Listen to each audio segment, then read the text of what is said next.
नमस्कार, big breaking देख रहे हैं आप और मैं हूं आपके साथ अवंतिका श्रीवास्तव। रुक करेंगे तमाम बड़ी खबरों का और सबसे पहले चर्चा कर लेते हैं कांकेर की।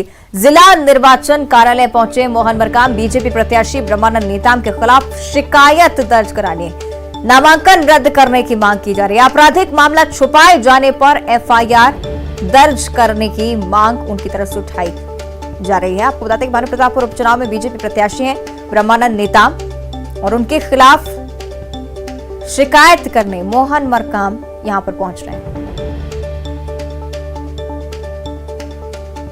भारतीय जनता पार्टी के अधिकृत प्रत्याशी ब्रह्मानंद नेताम जी ने अपने नाम निर्देशन फॉर्म में जो आपराधिक कृत्य थे उनके द्वारा किए गए कृत्यों को उन्होंने छिपाया है, नाम निर्देशन फॉर्म में नहीं शो किया है। इसलिए हमारी मांग है उनका नाम निर्देशन फॉर्म निरस्त किया जाए। इसीलिए हम लोगों ने आज निर्वाचन अधिकारी के पास हमने सौंपा है आवेदन पत्र। इस प्रकार अभ्यर्थी द्वारा अपने नाम निर्देशन पत्र के साथ अपने प्रस्तुत किए गए शपथ पत्र में अपने आपराधिक कृत्यों को छुपाकर झूठा शपथ पत्र प्रस्तुत किया गया है, जो लोक प्रतिनिधित्व अधिनियम 1951 की धारा 33 की अपेक्षाएं पूरी नहीं की जाती। अभ्यर्थी का नामांकन इस आधार पर अस्वीकृत करते उसकी उम्मीदवारी से उसे निरस्त किया जाए, हमारी मांग है रिटर्निंग अफसर से। चलिए, ज्यादा चर्चा के लिए सहयोगी खेम नारायण शर्मा हमारे साथ कांकेर से जुड़ रहे हैं। खेम नारायण, बड़ा आरोप साथ ही साथ बड़ी मांग मोहन मरकाम की तरफ से उठाई जा रही है, आगे क्या कुछ हो सकता है? जी, आपको मैं बता दूं कि भानु प्रतापपुर उपचुनाव में काफी हलचलें कल शाम से शुरू हो गई है, जब से मोहन मरकाम जी ने प्रेस कॉन्फ्रेंस करके भाजपा प्रत्याशी ब्रह्मानंद के ऊपर जो आरोप लगाए हैं उस आरोप को लेकर आज वो जिला निर्वाचन कार्यालय पहुंचे थे और उनकी शिकायत की है कि उन्होंने नाम निर्देशन फॉर्म में अपने आपराधिक प्रकरण के बारे में जानकारी नहीं दी है और ऐसे में वो प्रत्याशी बने रहने के लायक नहीं है और निर्वाचन अधिकारी से मांग की है कि उनको चुनाव लड़ने से रोका जाए। इस तरीके के मांग को लेकर मोहन मरकाम और कांग्रेस के तमाम पदाधिकारी आज पहुंचकर उनकी शिकायत की है। ऐसे में भाजपा को काफी मुश्किलें बढ़ते नजर आ रही हैं। वो प्रत्याशी जो है ब्रह्मानंद, उनके ऊपर बार बार कल से जो शाम से आरोप लगे हैं उसके बाद से मुश्किलें बढ़ती नजर आ रही हैं। जी बिल्कुल, खेम नारायण, ये भी जानकारी चाहेंगे कौन कौन से आपराधिक मामले जिनका जिक्र कर रहे हैं मोहन मरकाम, साथ ही साथ अगर क्या वो सही पाए जाते हैं तो क्या नामांकन निरस्त होने की नौबत भी आ सकती है? जी, उन पर सामूहिक दुष्कर्म का आरोप कांग्रेस पार्टी ने लगाया है और जो है इसमें तथ्यों को पेश किया गया है। ये झारखंड के एक थाने में दर्ज उस मामले को निकालकर उसकी कॉपी जो है इन्होंने निर्वाचन अधिकारी को सौंपा है। अब निर्वाचन अधिकारी इस पर आगे की कार्रवाई करेंगे, तब पता चलेगा कि वो ब्रह्मानंद नेताम पर क्या कार्रवाई करते हैं। जी ठीक है, शुक्रिया आपका खेम नारायण जानकारी के लिए। आगे बढ़ते हैं और अब बात करेंगे इंदौर की बड़ी खबर है। पूर्व मंत्री जयवर्धन सिंह का एक बड़ा बयान सामने आया। बीजेपी नेताओं को राहुल गांधी की भारत जोड़ो यात्रा में शामिल होने का न्योता दिया है। सभी दलों के लोग यात्रा में शामिल हो रहे हैं। भारत जोड़ो यात्रा से बीजेपी में बौखलाहट है। मध्य प्रदेश में 2023 के विधानसभा चुनाव का माहौल है और ये यात्रा इस माहौल को और ज्यादा बढ़ाने वाली है।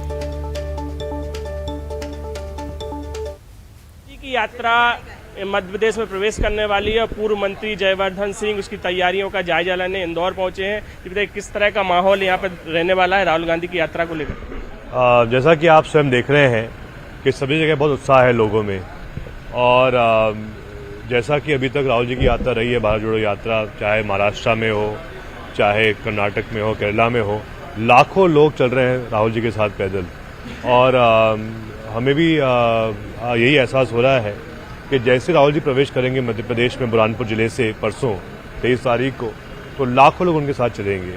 वहीं से बुरहानपुर से राहुल जी की यात्रा खंडवा जिले में पहुंचेगी, वहां से इंदौर में उनका प्रवेश होगा और फिर इंदौर से सीधा महाकाल भगवान की नगरी में उज्जैन में राहुल जी पहुंचेंगे और वहां से आगर मालवा होते हुए सुसनेर होते हुए झालावाड़ राजस्थान में उनका प्रवेश होगा। सुरक्षा को लेकर भी कई सवाल खड़े हो रहे हैं। जी जरूर, क्योंकि राहुल जी का एक अलग ही कद है देश भर में और सबको इस बात का एहसास भी है कि राहुल जी के पिता भी शहीद हुए थे आतंकवादी हमले में। उनकी स्वर्गीय दादी इंदिरा गांधी जी भी शहीद हुई थी आतंकवादी हमले में।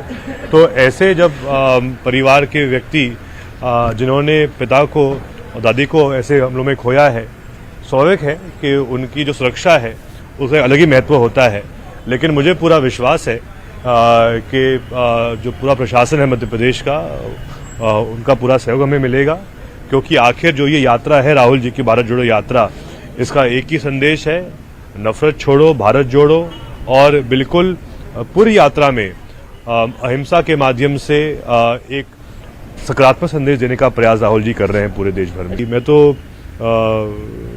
आमंत्रित करता हूं जो भाजपा के नेता वो भी इसमें शामिल हो जाएं, क्योंकि आखिर जो राहुल जी की सोच है वो एक पॉजिटिव मैसेज है। तो मध्य प्रदेश में 2023 का माहौल बनाने में काफ़ी मददगार होगी ये यात्रा। बिल्कुल, क्योंकि शायद पहली बार ऐसा हो रहा है मध्य प्रदेश में कि इतने बड़े नेता राहुल गांधी जी लगभग लगातार 10-12 दिन मध्य प्रदेश में रहेंगे। तो चाहे वो कांग्रेस का कार्यकर्ता हो, नेता हो, या फिर जो आम जनता हो, चाहे युवा हो, चाहे किसान हो, सभी लोग एक सकारात्मक आधार पे राहुल जी का साथ देंगे इसमें। तो देखिए, जयवर्धन सिंह बीजेपी के नेताओं से भी अपील कर रहे हैं कि वो राहुल गांधी की भारत जोड़ो यात्रा में शामिल हों। कैमरामैन संजय बुआ के साथ अरुण त्रिवेदी, न्यूज 18 इंदौर। तो पूर्व मंत्री का बयान आपने सुना। आमंत्रित किया है बीजेपी के तमाम नेताओं को कि भारत जोड़ो यात्रा में शामिल हो। चलिए, इस पर और ज्यादा चर्चा हम करेंगे। बीजेपी की तरफ से रजनीश अग्रवाल जी हमारे साथ जुड़े हुए हैं, साथ में कांग्रेस की तरफ से अजय सिंह यादव जी। आप दोनों का ही बहुत बहुत स्वागत करती हूँ न्यूज 18 पर। जी धन्यवाद। रजनीश जी, सबसे पहले आप ही के पास आना चाहूंगी, आमंत्रण आया कांग्रेस की तरफ से, जाएंगे कि नहीं? कांग्रेस पहले कांग्रेसियों को ही जोड़ ले। वो कांग्रेस है जिसने किसानों की कमर तोड़ी है, युवाओं के सपनों को तोड़ा है। ये वो कांग्रेस है जिसने देश को तोड़ा है। ये वो कांग्रेस है जो भारत को राष्ट्र नहीं मानती है। ये वो कांग्रेस है, वो राहुल गांधी हैं जो वीर सावरकर का अपमान करते हैं, जबकि इंदिरा गांधी ने सम्मान किया था, डाक टिकट जारी किया था, तमाम प्रकार से उनके योगदान को देश के प्रति स्वीकार किया था, उनके भाषण, उनके दौरान के डाक टिकट जारी करने का तमाम प्रकार के उदाहरण। लेकिन आज की कांग्रेस, राहुल गांधी की, सोनिया गांधी की जो कांग्रेस है, वे भारत को तोड़ने वाली, टुकड़े टुकड़े गैंग को संरक्षण देने वाली कांग्रेस है, जो महापुरुषों का अपमान करती है। वो पहले कांग्रेसों को जोड़ ले, अपने परिवार के लोगों को जोड़ ले तो बड़ी बात होगी। भारतीय जनता पार्टी तो ऐसी पार्टी का, ऐसे पार्टी के नेताओं का तिरस्कार करती है और समाज भी कर रहा है। लगातार ये अलग अलग राज्यों में समाज के तिरस्कार को झेल भी रहे हैं, सरकारों से इनको खारिज कर रहा है और ये देश देख रहा है। और देश ने लगातार इनको इनकी हैसियत बताने का काम किया है, इसलिए चापलूसी में भले ही कुछ गाना गाते रहे। और दूसरी बात, अभी अभी आपने ही खबर दिखाई है कि एक इनके ही राष्ट्रीय सचिव उमंग सिंघार जी के ऊपर, उनके ही परिवार से एक कोई मामला दर्ज हुआ है। मामला गंभीर है, महिला प्रताड़ना का है, अत्याचार का है, और उस मामले को लेकर कांग्रेसी राजनीति बता रहे हैं। मतलब कांग्रेस की गुटबाजी कितनी तेज है ये आप भी समझ सकते हैं। भारत जोड़ो यात्रा के दौरान उनको पछाड़ने का काम जो चल रहा है कांग्रेस की तरफ से, वो भी उजागर हो गई। कांग्रेस की उठापटक दाव पे। ठीक है, कांग्रेस से जवाब ले लेते हैं सर। रजनीश जी ने कई सारे चीजें गिना दी हैं, अजय जी आमंत्रण भी ठुकरा दिया है। देखिए, राहुल जी देश की एकता, अखंडता और अस्मिता के लिए भारत जोड़ो यात्रा पे निकले हैं। ये पूरी तरह देश में नफरत की राजनीति को मिटाने के लिए निकाली हुई यात्रा है और जिसको भारी जन समर्थन मिल रहा है। ये गैर राजनीतिक यात्रा है जिसमें तमाम तरह के ऐसे लोग भी शामिल हो रहे हैं जो ना कांग्रेस से हैं ना राजनीतिक हैं। यहाँ तक कि समाज के विभिन्न क्षेत्रों में कार्य करने वाले उल्लेखनीय लोग, चाहे फिल्म स्टार हो या सामाजिक कार्यकर्ता हो, लगातार यात्रा में शामिल हो रहे हैं। तो ऐसे में जयवर्धन सिंह जी ने भाजपा के नेताओं से अपील की है, अगर उनके मन में देश के प्रति भावना है, देश में नफरत खत्म करना चाहते हैं, भाईचारे की राजनीति को आगे बढ़ाना चाहते हैं, तो उन्हें भी इस यात्रा में शामिल होना चाहिए।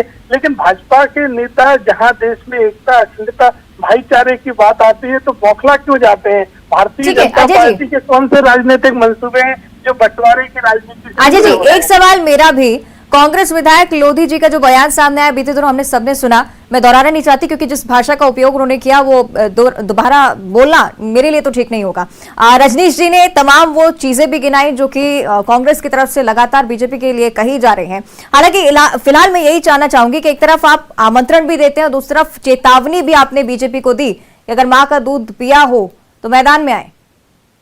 देखिए, नेता का कोई व्यक्तिगत बयान हो सकता है, लेकिन राहुल गांधी जी वो व्यक्ति हैं जिनने अपने पिता और अपनी दादी को देश के लिए खोया है। इंदिरा गांधी और राजीव गांधी जी ने आतंकवाद की वजह से अपने जीवन को गंवाया है। इस सत्य को कोई बदल नहीं सकता है। तो राहुल गांधी जी इस परिवार के व्यक्ति हैं, इसलिए वो देश की एकता अखंडता के लिए यात्रा पे निकले हैं, देश में भाईचारे की भावना के लिए निकले हैं। और आज देश में ऐसे लोग सत्ता में बैठ गए हैं जो बंटवारे की राजनीति से लाभ उठा रहे हैं। इसलिए राहुल गांधी जी की यात्रा के सभी को समर्थन करना चाहिए जो देश में भाईचारा चाहते हैं। अजय जी, रजनीश जी ने उमर सिंघार का भी नाम लिया, उस पर भी जवाब दीजिए। देखिए, उसमें कानून को सही तरीके से निष्पक्ष जांच करना चाहिए। जो भी कानूनी पक्ष हो, अभी तक उसमें सामने नहीं आए हैं। कानूनी पक्ष निष्पक्ष जांच होना चाहिए, किसी भी मामले में राजनीतिकरण नहीं होना चाहिए। रजनीश जी, देखिए, पहली बात तो जो इंदिरा गांधी जी की बात कर रहे हैं, शहादत की, इंदिरा गांधी जी का अपमान राहुल गांधी जी और उनके पूरे चापलूस पार्टी कर रही है या नहीं कर रही। वीर सावरकर का सम्मान किया इंदिरा गांधी ने, अपमान किया राहुल गांधी ने। भारत को राष्ट्र माना कांग्रेस के पूर्वजों ने, राहुल गांधी भारत को राष्ट्र नहीं मानते हैं। ये अपमान कर रहे हैं कि नहीं कर रहे पूर्व कांग्रेसियों का, पहले के कांग्रेसियों का। ये बताइए कि जिस प्रकार से टुकड़े टुकड़े गैंग के नेताओं को संरक्षण देने का काम वो प्रशांत कुमार जो लगातार स्वास्थ्य को मारने वाला चित्र के साथ में भाषण देने जाने वाले हैं, उनको साथ में चलाते हैं भारत जोड़ो यात्रा में कि ये गैर राजनीतिक ऐसे लोगों को संरक्षण देने वाली कांग्रेस। ठीक है, यानी कि कई सारे आरोप बीजेपी की तरफ से भी है। रजनीश जी, अजय जी, आप दोनों का बहुत बहुत धन्यवाद करती हूँ मैं इस चर्चा में हमारे साथ जुड़ने के लिए। लेकिन भारत जोड़ो यात्रा जिसको लेकर प्रदेश में लगातार सियासत बढ़ती हुई, आमंत्रित किया है बीजेपी नेताओं को, लेकिन आपने प्रतिक्रिया भी देख ली बीजेपी की, किस तरह से नेता शामिल हो रहे हैं कि नहीं। चलिए अब बात करेंगे केंद्रीय राज्य मंत्री प्रहलाद पटेल की। दमोह में उन्होंने कहा है कि धर्मांतरण की खबरें देश में कहीं भी होना दुर्भाग्यपूर्ण है। ऐसी घटनाएं हमें शर्मिंदा करती हैं। सभी समाज के लोगों की जिम्मेदारी बनती है कि धर्म परिवर्तन पर लोगों को जागरूक करें और दोषियों को कड़ी से कड़ी सजा दिलाने की कोशिश करें। है उससे हम सब शर्मिंदा भी है, लेकिन मैं बिल्कुल पूरी जिम्मेदारी के साथ कहूंगा किसी भी कीमत पर इनको बख्शा नहीं जाएगा। दूसरी बात मैं कहूंगा कि समाज के वो सभी वर्ग जिसमें हम, आप और बाकी सारे लोग हैं, हम सबकी भी जिम्मेदारी बढ़ जाती है कि सब कुछ कानून के लिए नहीं, बल्कि यदि कोई इस अभाव के कारण ऐसे जालों में फंसता है तो हम भी जवाबदेह हैं। और अब रायगढ़ से बड़ी खबर, खरखौड़ा रेंज में हाथी का शव मिला है। आपको बता दें कि अमलीडीह जंगल में हाथी का शव पाया गया है। पुलिस और वन विभाग की टीम मौके पर पहुंची है। हाथी की मौत के कारणों का अभी तक खुलासा नहीं हो पाया। करंट लगने से मौत की आशंका जताई जा रही है। धर्मजयगढ़ वन मंडल का ये मामला। तो बड़ी जानकारी, हाथी का शव यहां से मिला है। रायगढ़ से जानकारी सामने आ रही है। पुलिस और वन विभाग की टीम हाथी के मौत के कारणों का पता लगाने में जुटी हुई है। करंट लगने से प्राथमिक तौर पर मौत की आशंका, लेकिन जांच के बाद ही पूरी स्थिति स्पष्ट हो पाएगी।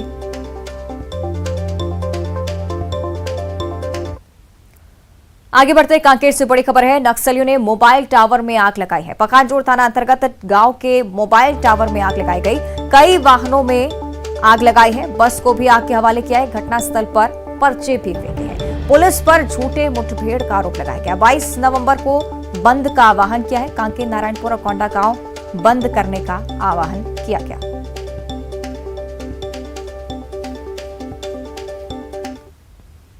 और जशपुर से बड़ी खबर है। बैंक कर्मियों की गाड़ी पेड़ से टकरा गई है। हादसे में 2 लोगों की मौत हो चुकी है, जबकि 2 की हालत गंभीर बताई जा रही है। नेशनल हाईवे 43 में पेड़ से गाड़ी टकराई। घायलों का जिला अस्पताल में इलाज भी चल रहा है। जशपुर स्टेट बैंक के मैनेजर और कैशियर की मौत हुई। आपको बता दें कि जशपुर से कुनकुरी की ओर बैंक कर्मी जा रहे थे। दुलदुला थाने के चरईडांड की घटना है।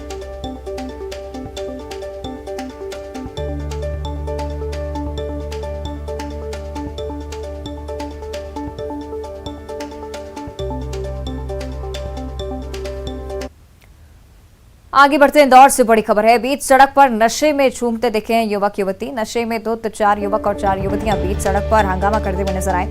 नशे में धुत युवक युवती का वीडियो भी सोशल मीडिया पर लगातार वायरल हो रहा है। लसूड़िया थाना क्षेत्र के BRTS का ये वीडियो बताया जा रहा है। तस्वीरें भी आपको दिखा देते हैं। देखिए किस तरह से युवक युवती रात के अंधेरे के बीच इंदौर की सड़कों पर इस तरह से झूमते हुए नशे में धुत नजर आए। तो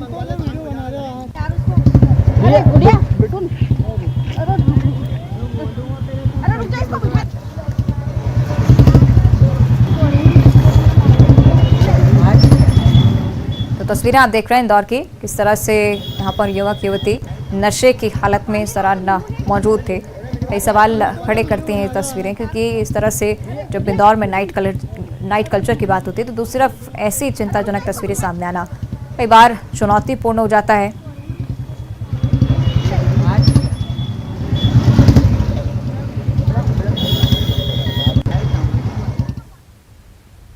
आगे बढ़ते हैं, इंदौर से बड़ी खबर है। युवकों के बीच सड़क पर जमकर मारपीट हुई है। रामबाग मुक्ति धाम के पास दो गुट आपस में भिड़ गए। गाड़ी टकराने को लेकर बात शुरू हुई थी, विवाद हुआ।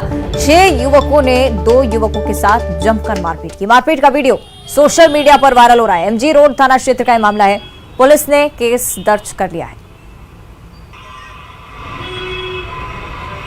तो इंदौर की जानकारी, युवकों के बीच सड़क पर जमकर मारपीट हुई। तस्वीरें देखें किस तरह से गाड़ी टकराई, उसके बाद विवाद शुरू हुआ और देखते ही देखते मारपीट शुरू हो गई। 6 युवकों ने 2 युवकों के साथ जमकर मारपीट की। तस्वीरें देखिए किस तरह से हंगामा बीच सड़क पर हुआ। मारपीट का वीडियो भी वायरल हो रहा है, लेकिन केस दर्ज हो चुका है। जल्द ही कार्रवाई होगी।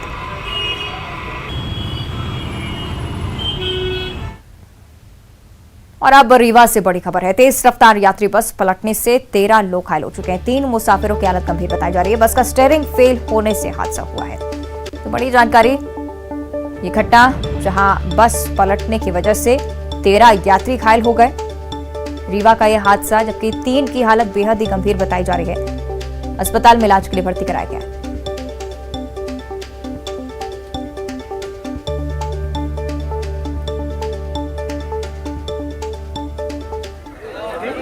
बस का स्टीयरिंग फेल होने की वजह से हादसा हुआ। तस्वीरें आप देख रहे हैं किस तरह से ये बस दुर्घटनाग्रस्त हुई। स्टीयरिंग फेल हुआ, अचानक से अनियंत्रित हुई और पलट गई। 13 यात्री इस दुर्घटना में घायल, 3 की हालत बेहद गंभीर, अस्पताल में इलाज जारी है।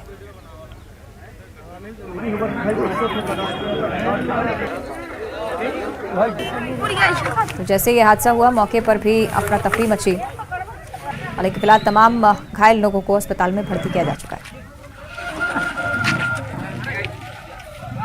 और अब शाहजहांपुर से बड़ी खबर है। चोरी के शक में युवक की पिटाई की गई है। युवकों पर फोन चोरी करने का आरोप लगा था, लेकिन भीड़ ने युवकों की एक न सुनी और इन युवकों की पिटाई कर दी। आपको बता दें कि पिटाई के बाद भीड़ ने युवकों को पुलिस के हवाले भी किया, लेकिन उससे पहले जमकर मारपीट इन दोनों युवकों के साथ हुई है। चोरी के शक में युवक की पिटाई की गई और दोनों युवक जिन पर फोन चोरी करने का आरोप लगाया जा रहा था, इस आरोप की जांच के बगैर ही भीड़ ने इनकी पिटाई की और उसके बाद पुलिस के हवाले किया।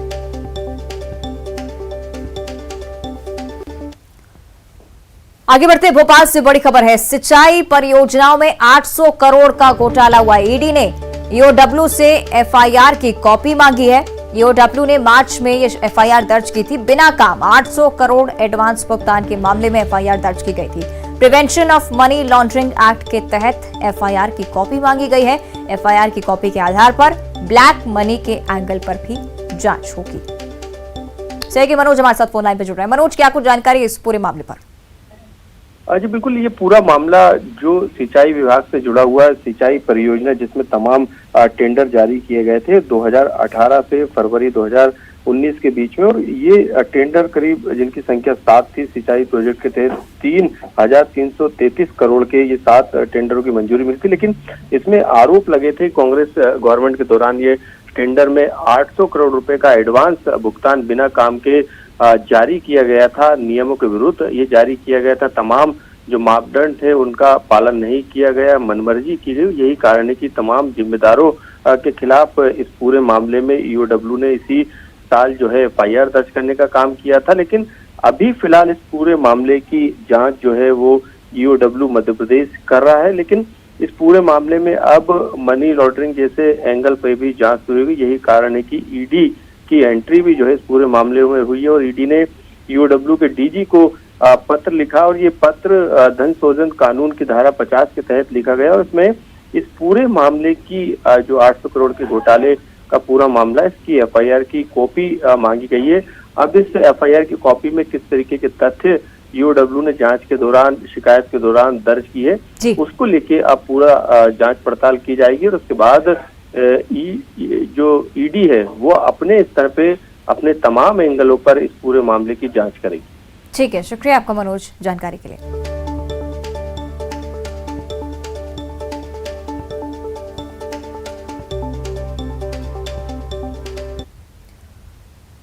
और इसी के साथ बुलेटिन में फिलहाल इतना ही। देखते रहिए न्यूज़ 18।